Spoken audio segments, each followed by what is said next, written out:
Hey Scott, is there a way to make a 0-calorie noodle? There is, and today on WTF we're going to cover Konjac gum and how to make these 0-calorie noodles for your dishes.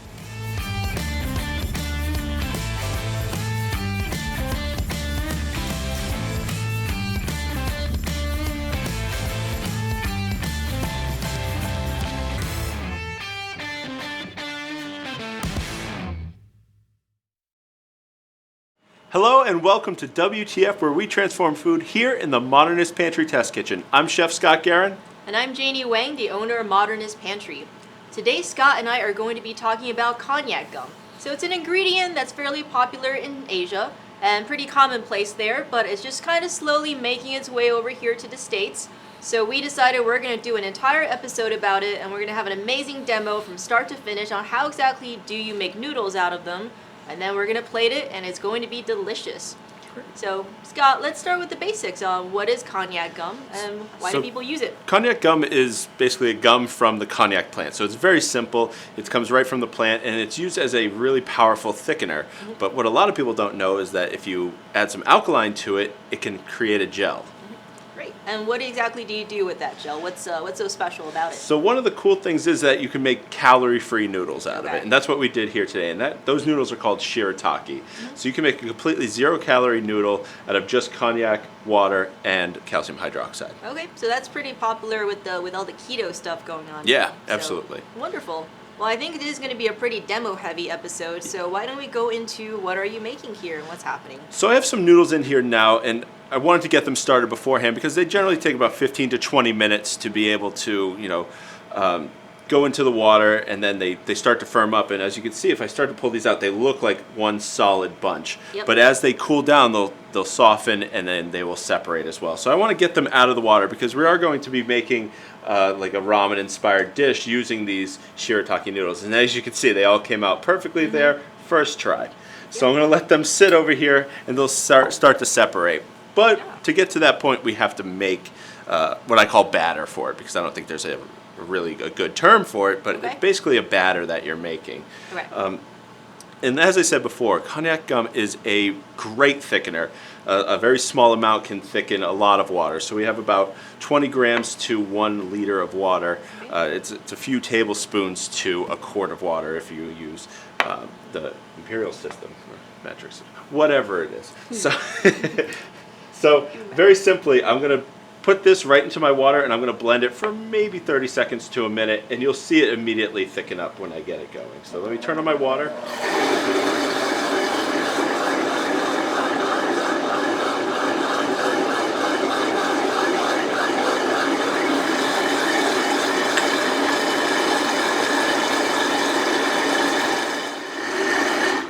So now that we've thickened our water, what we need to do is we need to add an alkaline solution. So what that's doing is that's raising the pH of the water to above a 10.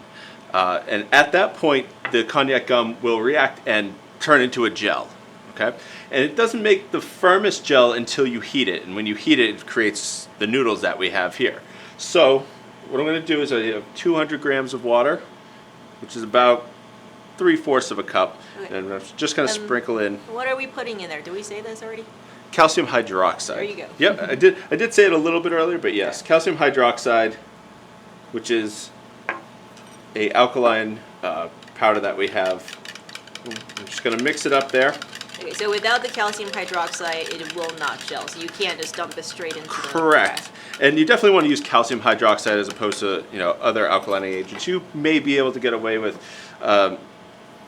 using sodium bicarbonate, which is just baking soda, but you have to use a large amount of it, and it's very difficult. There's a lot of things that go into it. Mm-hmm. Use calcium hydroxide. It's very simple, and that's generally what is used when you traditionally make them. So let's use this. Don't use sodium hydroxide, please. Yes. Just use that for pretzels. Yep. All right? So if you're on the website, the calcium hydroxide is in this orange bag, and the sodium hydroxide is in a purple bag. So they're not to be confused. Yes, not to be confused.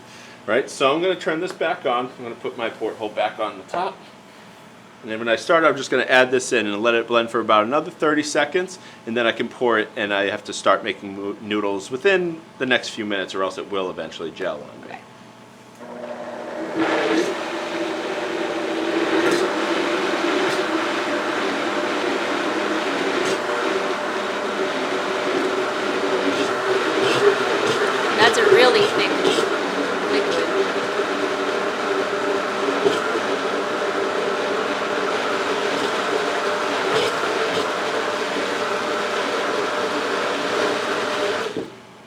And as you can see, the Konjac gum is an extreme thickener. So when I pour this out, it will come out as a liquid, but a very thick liquid. It's okay if it's a little, goopy like that. That's fine. It means you're going to make beautiful noodles. And I do have to let this sit for about a minute or so before I start putting it into the water. And don't worry about the air bubbles. That's totally fine. But I do have some that I made just before shooting that we can then put into our water. And like I say, I call this batter, but I don't think that's really the best term for it. It's just the only one I can think of.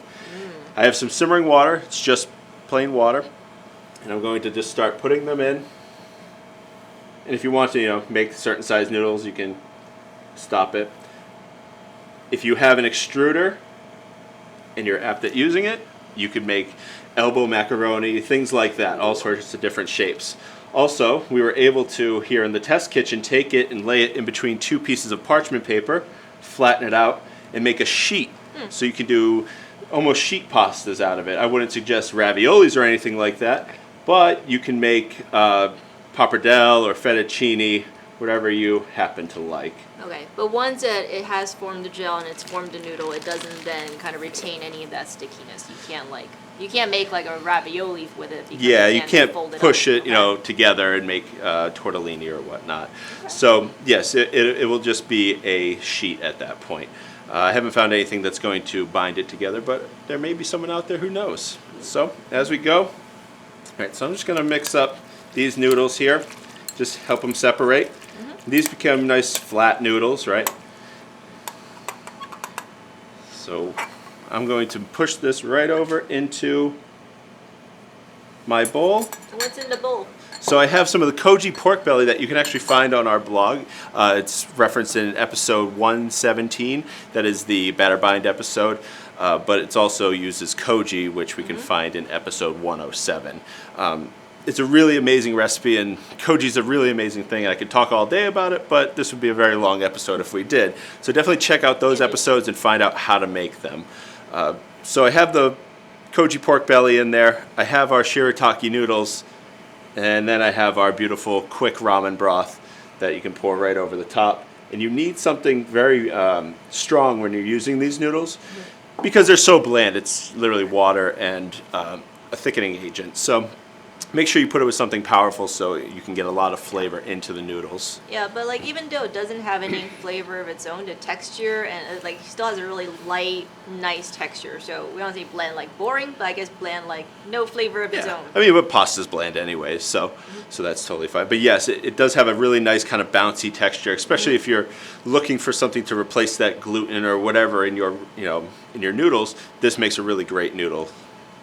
Yeah. So one other thing is that some people like to ask, what do we put in this? Do we put any other liquids or can we flavor it while it's in here? Right. And the answer is yes, but you don't want to put acids. Okay. So if you make it too acidic, it's going to neutralize the calcium hydroxide, Right.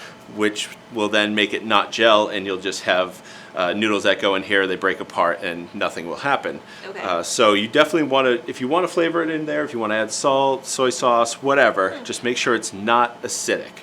So do you think that potentially we could make like a ramen broth with the Konjac added and make ramen noodles out of it? Yeah, I have to test the acidity Okay. of the ramen broth. Generally, Right. there's things like ginger and lemongrass, and that could have a bit of acidity in there that would change the final acid of this. But yes, you could potentially It's do an that. idea, Yes. so definitely for people to play around, you can go beyond what we've made here today and just kind of make it your own.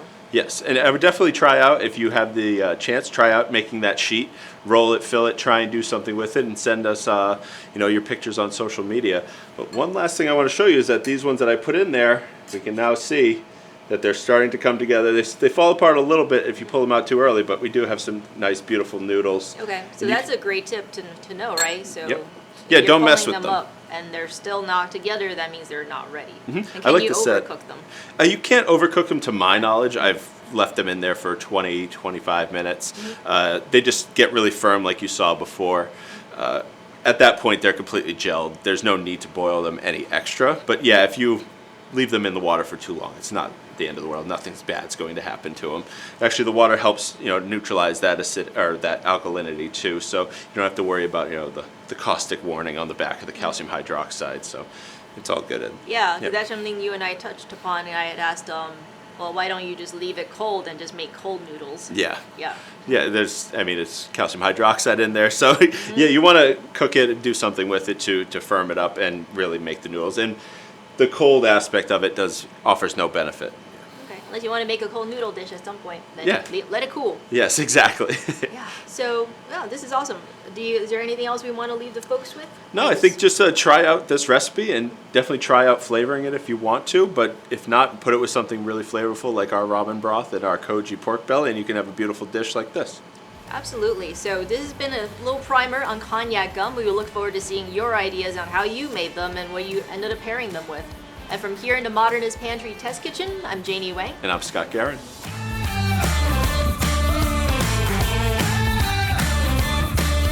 We hope you enjoyed today's episode. And if you want these great recipes and these awesome ingredients, first you're going to have to like, comment, and subscribe.